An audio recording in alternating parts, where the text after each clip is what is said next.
Suatu ketika di kampung Abu Nawas tinggal ada seorang ahli astronomi yang menguasai ilmu falak atau geografi. Ahli astronomi ini sering menceritakan kepada para warga tentang hakikat sebenarnya mengenai alam jagat raya. Dan yang disampaikannya itu berdasarkan fakta sesuai ilmu astronomi yang ia pelajari. Berkat kemampuannya yang sangat tinggi inilah, masyarakat lebih tertarik mendengarkan pernyataan orang ini. Bahkan masyarakat mulai meninggalkan Abu Nawas. Para warga menganggap bahwa Abu Nawas selama ini hanya omong kosong. Dia tidak memahami ilmu falak maupun geografi. Mereka lebih memilih mempercayai teori-teori yang disampaikan oleh ahli astronomi ini. Ada salah satu teori dari ahli astronomi yang membuat masyarakat terkesima. Ia berpendapat bahwa bumi itu bulat seperti bola. Tentu saja, pernyataan ini membuat orang-orang kaget, karena selama ini mereka mengira bahwa bumi itu datar. Ahli astronomi itu juga mengatakan, andaikan manusia berjalan ke arah barat terus, maka suatu saat akan tiba di tempat yang sama. Hingga pada suatu hari, rumah ahli astronomi ini kemalingan. Beberapa benda berharga miliknya berhasil dibawa pencuri. Melihat ada pencuri masuk ke rumahnya, ahli astronomi ini berteriak minta tolong. "Hai, tolong, ada pencuri, tolong!" teriaknya. Mendengar teriakan tersebut, si pencuri segera kabur dan berhasil membawa beberapa barang berharga. Di saat yang sama, Abu Nawas melintas di depan rumah ahli astronomi ini. "Hai Abu Nawas, tolong saya. Rumahku baru saja kemalingan. Tolong bantu saya untuk mengejar pencurinya," pinta ahli astronomi. "Malingnya lari ke arah mana?" tanya Abu Nawas. "Malingnya lari ke arah barat," jawabnya. Segera saja Abu Nawas berlari mengejarnya, tapi Abu Nawas larinya ke arah timur. Melihat hal itu, ahli astronomi ini merasa jengkel. "Kamu gimana sih Abu Nawas? Malingnya kan larinya ke arah barat, kamu malah larinya ke arah timur," ucapnya dengan nada jengkel. Dengan entengnya Abu Nawas menjawab, "Anda kan dulu pernah berkata kalau bumi ini bundar. Andaikan manusia berjalan ke arah barat terus, maka suatu saat akan tiba di tempat yang sama. Makanya aku berlari ke arah timur untuk mencegahnya," ucap Abu Nawas menirukan perkataan ahli astronomi beberapa waktu lalu. Kisah selanjutnya, karena kebutuhan ekonominya yang mendesak, Abu Nawas terpaksa akan menjual angsa miliknya. Ia pun bergegas pergi menuju pasar hewan.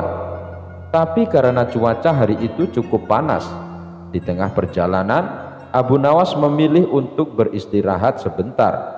Saat ia duduk di bawah pohon yang cukup rindang, tiba-tiba datang seseorang yang menghampiri Abu Nawas. "Berapa harga keledaimu?" tanya orang itu. Abu Nawas menjawab, "Tuan, saya mau menjual angsa, bukan menjual keledai." Orang itu kembali berkata, "Saya tidak bertanya kepadamu, saya bertanya kepada angsamu." Ia pun lantas meninggalkan Abu Nawas. Ternyata orang tadi hanya ingin menguji kecerdikan Abu Nawas, dan kali ini Abu Nawas kena batunya. Hari itu Abu Nawas agak santai setelah sibuk memanen kentang. Tiba-tiba pegawai istana datang. "Tuan Abu Nawas," kata pegawai istana itu sesampai di rumah Abu Nawas. "Tuan dipersilahkan Baginda Raja datang ke istana hari ini juga." Setelah sedikit berdandan, Abu Nawas meluncur ke istana. Tidak terlalu jauh, hanya setengah jam saja sudah sampai. "Hai Abu Nawas," ujar Sultan begitu Abu Nawas menampakkan batang hidungnya. "Tahukah kamu mengapa aku panggil kemari?" Abu Nawas hanya cengok saja, menanti titah selanjutnya Baginda Raja. Aku minta tolong kepadamu untuk mengajari lembuku supaya bisa mengaji. Jika lembu itu tidak dapat mengaji, niscaya aku akan menyuruh mereka membunuh kamu. Titah Baginda Raja sembari menunjuk beberapa orang algojo. Abu Nawas garu-garu kepala. Akhirnya ia pun menyanggupi. Baiklah tuanku yang mulia, jawab Abu Nawas. Titah tuanku hamba junjung di atas kepala hamba, tutur Abu Nawas ta'zim. Selanjutnya Baginda menyuruh Abu Nawas pulang dengan menuntun seekor lembu. Sesampai di rumah, lembu itu diikat erat-erat pada sebatang pohon kurma. Esok harinya Abu Nawas mulai memukul lembu itu dengan sebuah cambuk rotan sampai setengah mati. Ketika binatang itu hampir mengamuk, Abu Nawas mengucapkan kata-kata atau. Perkataan itulah yang diajarkan Abu Nawas kepada lembu itu sambil tetap mengayunkan cambuknya tanpa henti. Pekerjaan itu ia lakukan setiap hari pagi sampai tengah hari dan dari zuhur sampai maghrib selama beberapa hari, sehingga tidak terpikirkan untuk menghadap ke istana. Setengah bulan kemudian Baginda menyuruh seorang hamba melihat ke rumah Abu Nawas. Apakah dia mampu mengajari lembu itu mengaji atau tidak?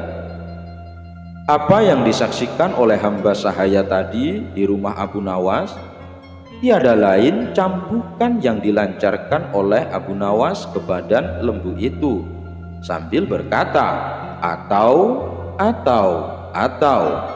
sampai binatang itu kesakitan setengah mati. Maka dilaporkanlah hal itu kepada Baginda Sultan. Mohon ampun Baginda, kata hamba sahaya itu sesampai di istana. Hamba lihat Abu Nawas sedang mengajar lembu itu di belakang rumah dengan sebuah cambuk rotan yang besar. Jika tali pengikatnya tidak kuat, pastilah lembu itu lepas dan mengamuk. Yang diajarkan tidak lain hanyalah 3 patah kata, yaitu atau. Baginda terheran-heran mendengar laporan itu. Setelah berpikir sejenak, Baginda bertitah, panggil kembali Abu Nawas sekarang juga. Aku mau tahu apakah lembu itu sudah bisa mengaji atau belum. Tidak lama kemudian Abu Nawas pun sampai di istana. Ia pun datang menyembah. Hai Abu Nawas, sudahkah engkau mengajari lembuku itu? Dan apakah lembu itu sudah bisa mengaji? Tanya Baginda Sultan.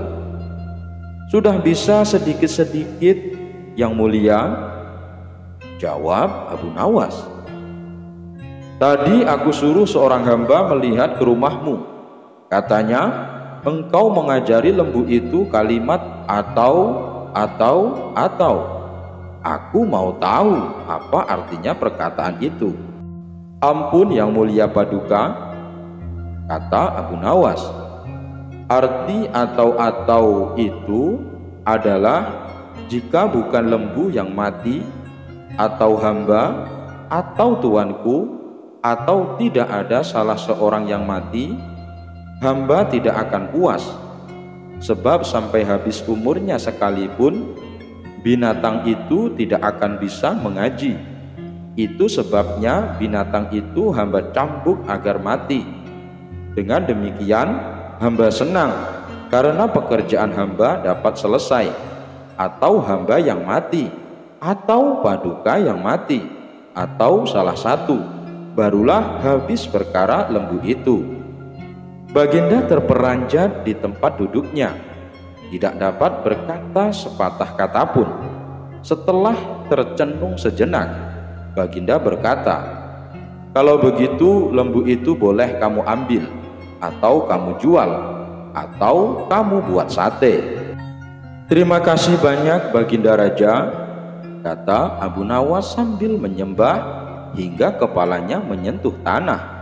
Ia pun mohon diri pulang ke rumah dengan langkah ringan dan hati senang. Membalas tipuan raja. Pada suatu malam yang sangat dingin, Abu Nawas diundang oleh Raja Harun ar-Rasyid untuk menemaninya mengobrol.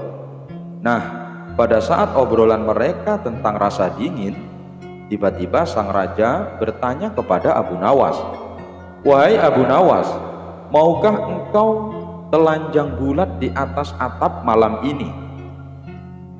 "Tergantung imbalannya saja, Paduka Raja," jawab Abu Nawas. "Baiklah, engkau akan aku beri 500 dirham bila mau melaksanakannya," jelas sang raja. Dengan imbalan sebesar itu, Abu Nawas segera saja mencopoti bajunya satu persatu, mulai dari pakaian atas hingga pakaian bawah. Setelah seluruh bagian bajunya dilepas, selanjutnya Abu Nawas naik menuju atas atap dan duduk-duduk di sana. Rasa dingin sangat menusuk kulit Abu Nawas semalaman, dan baru menjelang subuh, Abu Nawas turun ke bawah. "Wahai Paduka yang mulia, mana uang yang Paduka janjikan padaku?" tanya Abu Nawas. "Sabar dulu wahai Abu Nawas. Begini ya, semalaman apa yang telah engkau lihat?" tanya Baginda Raja. "Hamba tidak melihat apa-apa tuanku, hanya seberkas cahaya yang nampak dari kejauhan saja," jawab Abu Nawas. "Kalau begitu engkau tidak berhak mendapatkan imbalan, karena engkau telah dihangati oleh cahaya itu," ujar Baginda Raja. "Loh, bagaimana bisa begitu Paduka yang mulia? Hamba semalaman hampir mati kedinginan." Abu Nawas protes. Akan tetapi sang raja tidak mau mendengar protes dari Abu Nawas. Bahkan sang raja menyuruh Abu Nawas untuk segera pulang ke rumahnya. Dengan perasaan yang masih kedinginan disertai rasa sedih, akhirnya Abu Nawas meninggalkan istana menuju rumahnya. Dalam perjalanan, Abu Nawas berkata dalam hati, "Bagaimana mungkin Baginda ini ingkar janji? Baiklah, aku harus mendapatkan hakku yang tadi." Setelah selang beberapa hari, Abu Nawas menghadap Raja Harun ar-Rasyid. Abu Nawas mengundang rajanya untuk jamuan makan-makan di rumahnya. Raja Harun pun menerima undangan tersebut. Pagi-pagi sekali Abu Nawas sudah muncul di istana dengan tujuan menjemput rajanya bersama dengan rombongan kerajaan. Di tengah perjalanan, Abu Nawas minta izin kepada rajanya untuk mendahului mereka dengan alasan ada hal yang harus dikerjakan, terutama menyiapkan hal penyambutan meriah kepada rajanya. Tidak beberapa lama kemudian, Abu Nawas sudah berada di tempat pesta. "Ayo, cepatlah dirikan kemah," teriak Abu Nawas kepada murid-muridnya. Abu Nawas rupanya menyuruh murid-muridnya agar keadaan menjadi siap dalam menyambutan nanti. Ada pula yang menyalakan api di bawah pohon besar, kemudian ada periuk-periuk yang telah diisi dengan daging dan digantungkan di dahan-dahan pohon itu. Raja Harun ar-Rasyid dan rombongan datang. Setelah sejenak mengobrol, Abu Nawas mulai bercerita macam-macam agar rajanya menjadi senang. Karena keasikan mengobrol itu, Raja Harun ar-Rasyid terlihat memegangi perut, pertanda rasa lapar sudah menjalar di tubuhnya. "Wahai Abu Nawas, mana makanannya?" tanya Baginda Raja. "Sabar Baginda, apinya lambat sekali panasnya, padahal sejak dari tadi pagi dinyalakan," jawab Abu Nawas. "Apa jenisnya? Api jenis apa itu? Kok lambat sekali panasnya? Coba antar aku ke dapur," ujar Baginda Raja. Setelah tiba di dapur, sang raja merasa sangat heran karena ada api namun tidak ada makanan yang sedang dimasak. "Mana makanannya?" tanya Baginda Raja. "Itu Baginda, ada di atas dahan pohon," jawab Abu Nawas sambil menunjuk pohon. Pantas saja, bagaimana mungkin bisa matang kalau yang dimasak di atas sana, sedangkan apinya ada di bawah? Terlalu jauh jaraknya, ujar raja keheranan. Sama Baginda Raja, sama saja Baginda dengan kasusku beberapa hari yang lalu. Bagaimana tubuhku ini dihangatkan oleh cahaya yang berada di kejauhan, ucap Abu Nawas menjelaskan. Sang Raja Harun ar-Rasyid langsung saja tertawa mendengar perkataan Abu Nawas tersebut.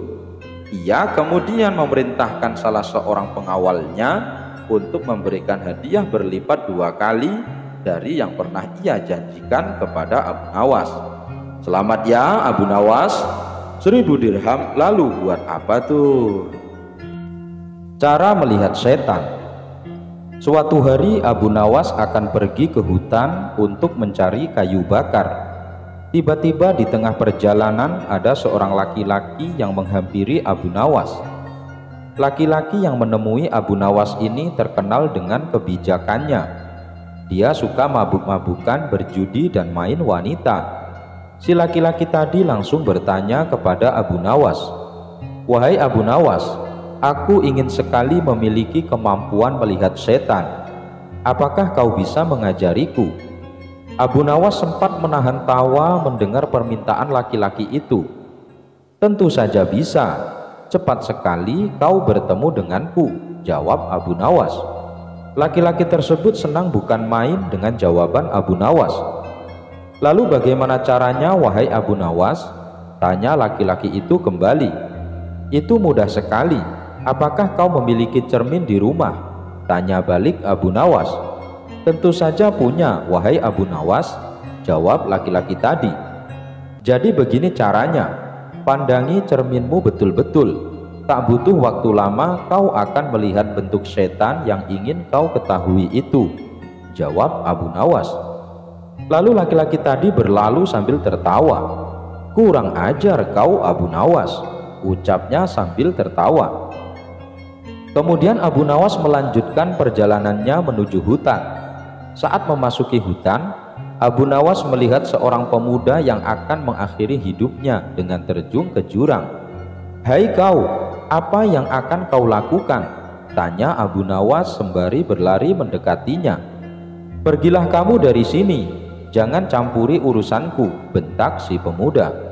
"Apakah kamu akan bunuh diri dengan terjun ke jurang?" tanya Abu Nawas. "Bukan urusanmu, pergilah kamu dari sini," bentak si pemuda. "Saya bersumpah, kalau kau akan terjun ke jurang, maka saya juga akan ikut terjun untuk menyelamatkanmu," kata Abu Nawas. Pemuda itu berkata, "Kamu jangan bodoh, kamu bisa ikut mati juga." Abu Nawas kemudian berkata, "Dengarlah wahai pemuda, aku punya istri dan anak-anak yang sangat mencintaiku, dan aku juga mencintai mereka. Kalau aku dan kamu sama-sama terguling ke jurang, sementara ternyata yang mati adalah aku dan kamu ditakdirkan masih hidup, apakah kamu mau menanggung rasa bersalah sepanjang hidupmu atas apa yang menimpa istri dan anak-anakku?" Pemuda itu menjawab, "Tentu saja aku tidak mau." "Kalau kau tidak mau, maka jangan bunuh diri di depanku. Karena bagaimanapun caranya, aku pasti akan berusaha menyelamatkanmu, meskipun aku yang harus mati," ucap Abu Nawas. Mendengar perkataan Abu Nawas, kemudian pemuda itu mengurungkan niatnya untuk bunuh diri. Ia berjalan menjauhi tepi jurang. Abu Nawas lalu memberi nasihat kepada si pemuda, "Wahai pemuda, kalau kau masih nekat untuk mengakhiri hidupmu, kamu bisa melakukannya di tempat di mana orang tidak bisa melihatmu, seperti gantung diri di rumah. Tapi setelah kamu mati, kamu harus siap disambut ribuan ular besar berbisa yang akan menyiksamu. Belum lagi hewan buas lainnya yang akan dengan ganasnya mencabik-cabik tubuhmu.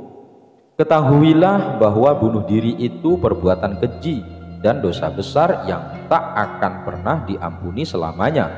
Kamu akan mendapat siksaan yang lebih menyakitkan 1000 kali lipat dari paling sakitnya siksaan di dunia. Wih, udah pada ngopi belum? Diam-diam baik. Ngopi atau ngopi? Sakitnya siksaan dibakar hidup-hidup di dunia belum ada apa-apanya dibanding dengan siksa yang akan kamu hadapi ketika kamu bunuh diri. Kamu akan merasakan 1000 kali lipat lebih pedih, dan siksaan itu akan kamu rasakan selama-lamanya. Karena saat itu sudah tidak ada kematian lagi. Maka dari itu, bertobatlah wahai pemuda. Allah pasti akan mengampunimu. Gunakan sisa hidupmu untuk kebaikan dan beribadahlah kepada Allah. Setelah Abu Nawas menasihati pemuda itu, si pemuda terdiam sambil merenungi apa yang dikatakan Abu Nawas. Abu Nawas pun pergi meninggalkannya dan melanjutkan mencari kayu bakar di hutan. Strategi maling. Tanpa pikir panjang, Abu Nawas memutuskan untuk menjual keledai kesayangannya. Keledai itu merupakan kendaraan Abu Nawas satu-satunya. Sebenarnya ia tidak tega untuk menjualnya, tetapi keluarga Abu Nawas amat membutuhkan uang, dan istrinya setuju. Keesokan harinya Abu Nawas membawa keledai ke pasar. Abu Nawas tidak tahu kalau ada sekelompok pencuri yang terdiri dari 4 orang telah mengetahui keadaan dan rencana Abu Nawas. Mereka sepakat akan memperdaya Abu Nawas. Rencana pun mulai mereka susun. Ketika Abu Nawas beristirahat di bawah pohon, salah seorang mendekat dan berkata, "Apakah engkau akan menjual kambingmu?" Tentu saja Abu Nawas terperanjat mendengar pertanyaan yang begitu tiba-tiba.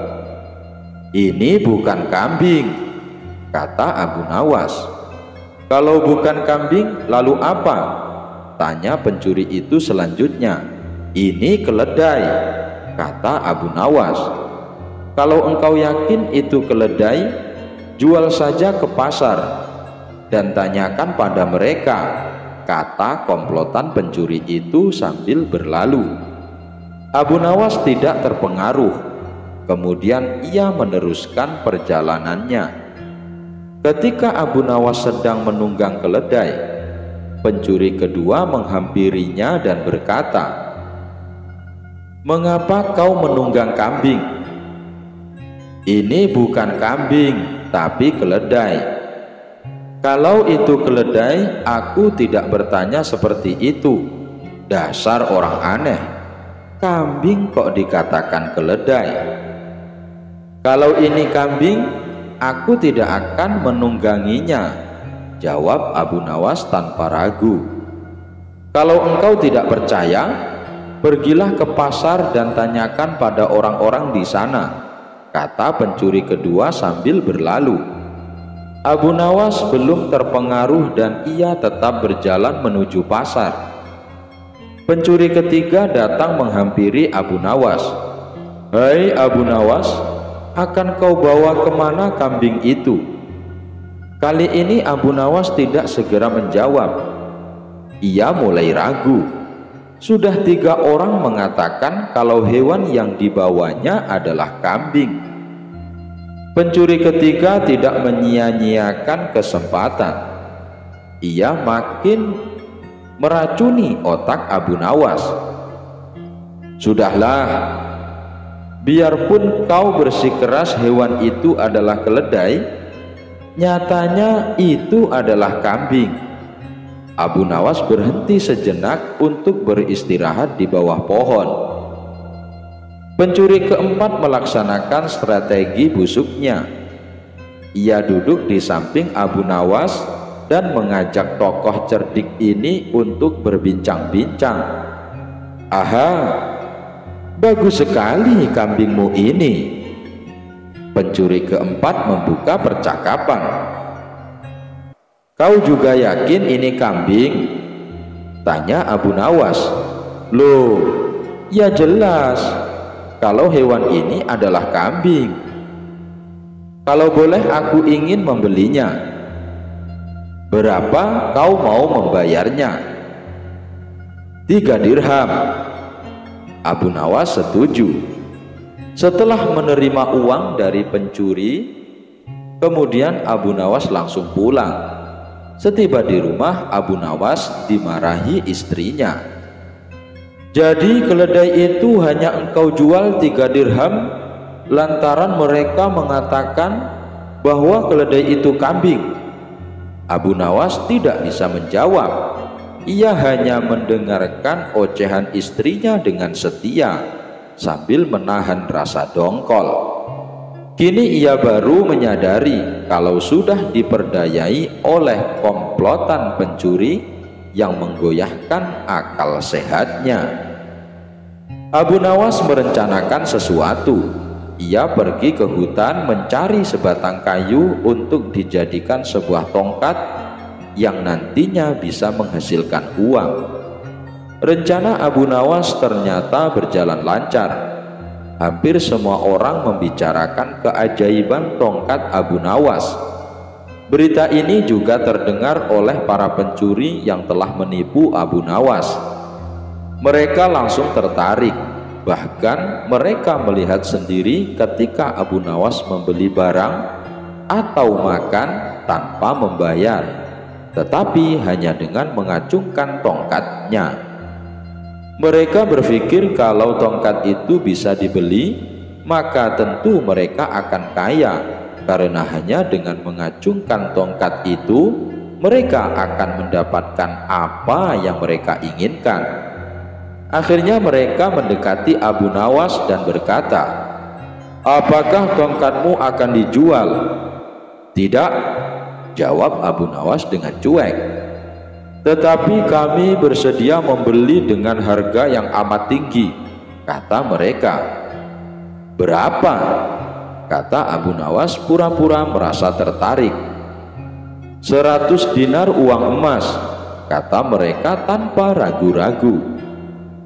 "Tetapi tongkat ini adalah tongkat wasiat satu-satunya yang aku miliki," kata Abu Nawas sambil tetap berpura-pura tidak ingin menjual tongkatnya. "Dengan uang 100 dinar engkau sudah bisa hidup enak," kata mereka makin penasaran. Abu Nawas diam beberapa saat, sepertinya merasa keberatan sekali. "Baiklah kalau begitu," kata Abu Nawas. Kemudian sambil menyerahkan tongkatnya, setelah menerima 100 dinar,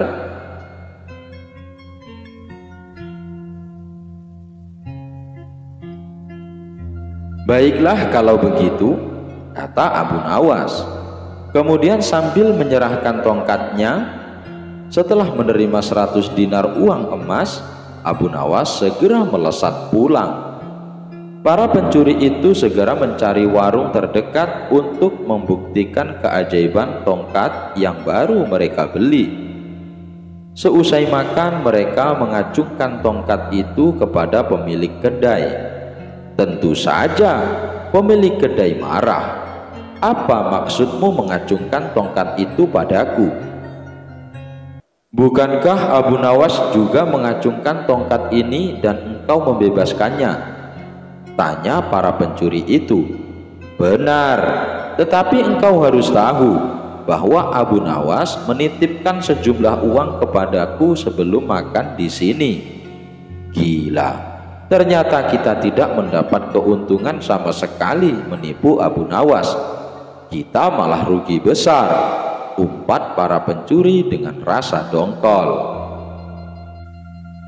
Alkisah, Abu Nawas mempunyai seekor burung nuri yang cantik. Tiap pagi dan sore Abu Nawas rajin memandikan burungnya. Pada suatu ketika Baginda Raja Harun ar-Rasyid bertandang ke rumah Abu Nawas. Kedatangan paduka raja yang tiba-tiba itu membuat Abu Nawas kaget. Pasalnya, di rumah Abu Nawas tidak tersedia makanan untuk menjamu sang raja.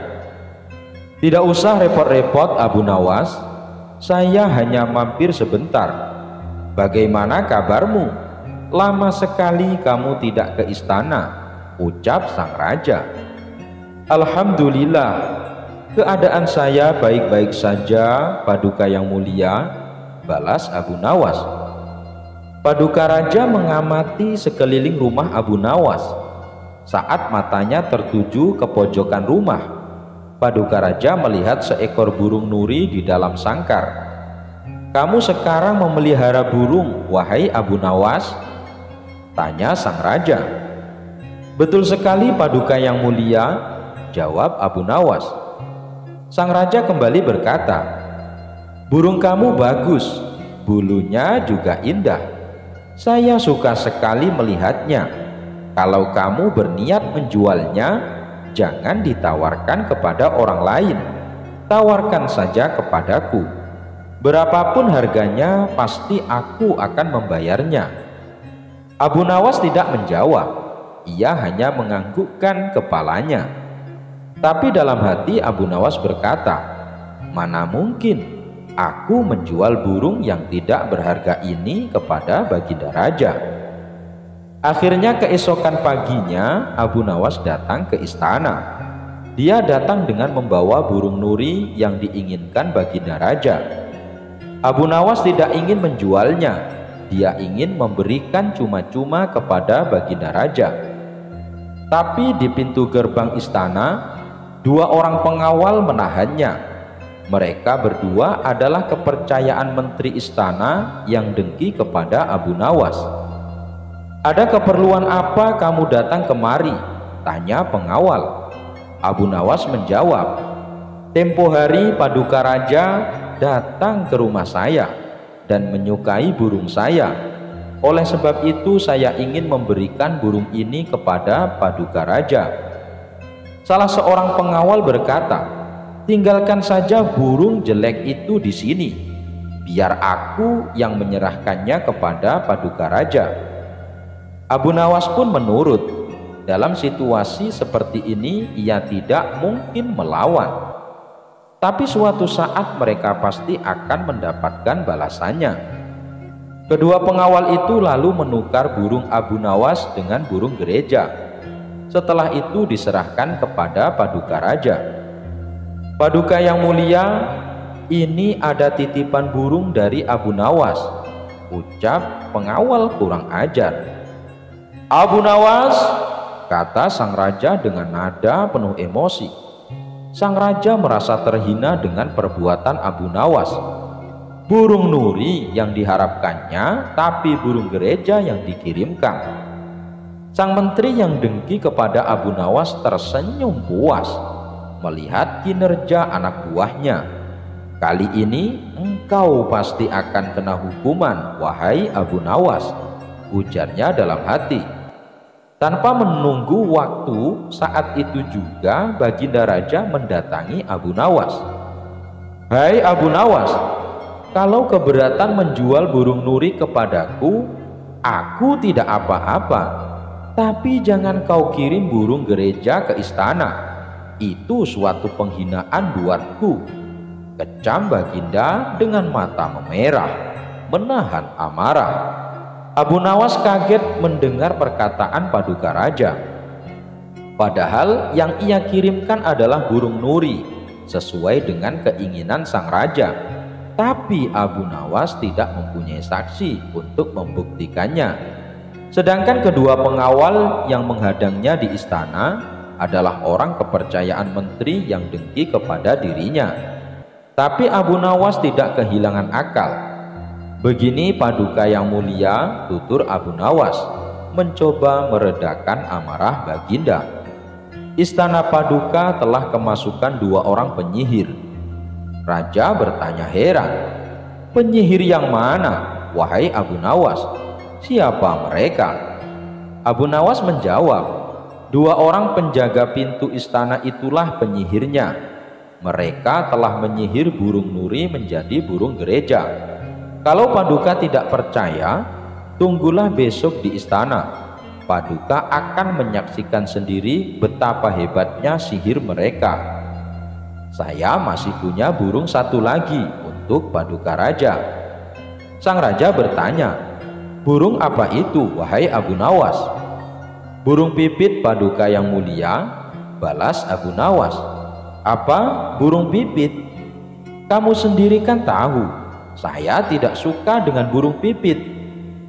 Sebentar sang raja, sabar dulu. Paduka yang mulia, besok pagi saya akan ke istana membawa burung pipit. Nanti bisa disihir menjadi burung nuri oleh kedua pengawal yang menjaga pintu istana. Pagi-pagi sekali Abu Nawas sudah tiba di istana. Dia membawa burung pipit banyak sekali. Di depan gerbang lagi-lagi Abu Nawas dicegat oleh kedua pengawal. Ada perlu apa lagi kau di sini, hardik si pengawal? Sudah kubilang, Paduka Raja sedang tidak menerima tamu.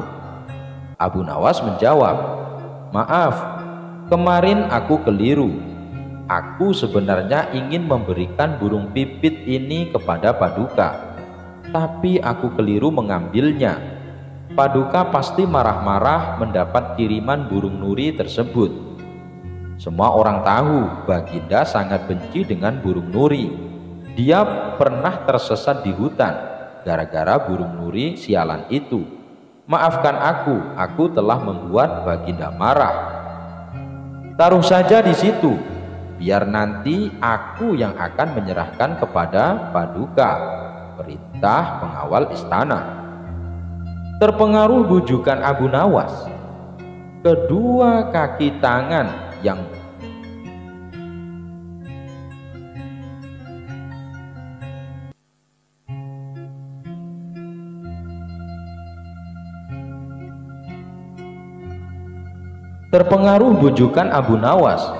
kedua tangan kanan sang menteri itu pun menukar burung pipit dengan burung nuri.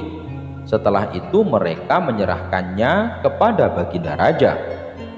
Keduanya bersukaria karena sebentar lagi Abu Nawas pasti akan mendapatkan hukuman yang berat dari sang raja. Paduka yang mulia, ini ada kiriman burung nuri dari Abu Nawas, ucap salah satu pengawal. Sang raja terperangah kaget. Ternyata benar apa yang dikatakan Abu Nawas. Kedua pengawal ini bisa menyihir alias menggelapkan barang yang bukan haknya. Ini burung nurinya.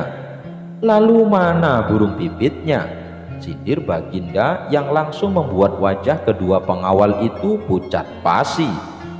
Belum sempat kedua pengawal itu menjawab, sang raja langsung menghukum kedua orang tersebut dan dipecat jadi pengawal istana.